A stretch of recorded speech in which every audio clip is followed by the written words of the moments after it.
Hey everybody, it's Janice with Creating Through Chaos. I'm going to start off with this board from Dollar Tree, and I'm going to take my antique wax, and I'm just going to give this whole board a coat of this antique wax. And make sure that I get the edges.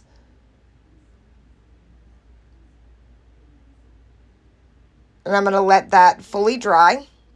Once that was fully dry, I'm going to take a piece of muslin, and on that muslin, I had soaked it in some coffee and water, and kind of gave it a coffee stain look, and I let it sit outside till it dried. Now I'm just going to fold over the top of it and then fold it over the back of the board.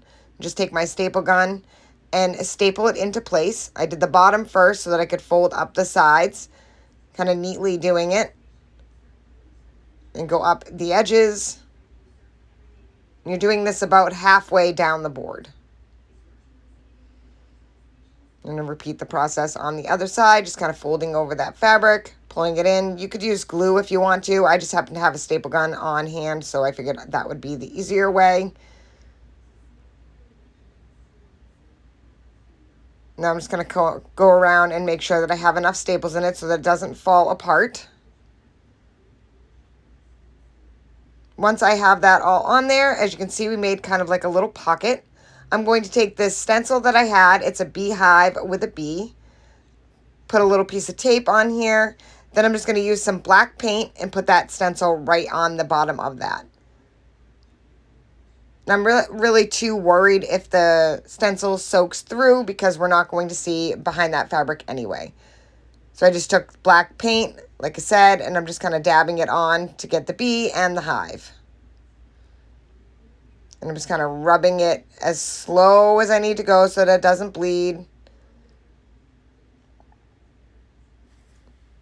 And get that paint all on there until it's all completely covered. Once it's all completely covered, you can pull off the stencil, and look how cute that is.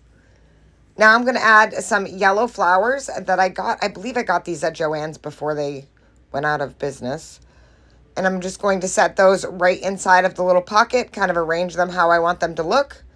Then I'm going to take some twine. I'm going to push that through the back side of the top. I had already pre-drilled 2 holes.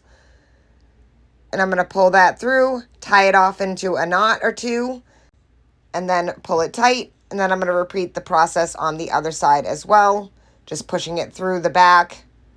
I kind of spin it as I push it through. It makes it go through a little bit easier. Figure out how long I want my hanger, and then again tie this side off with a couple of knots as well. And then once you have the knots on there, you can cut off the excess so it's a little bit shorter on both sides, and that is it. This project was super easy and turned out so super cute. I love the primitive look of it. Thank you guys for watching. I hope you enjoyed this video. Hope it inspires you to make one, and as always, don't forget to spread the chaos.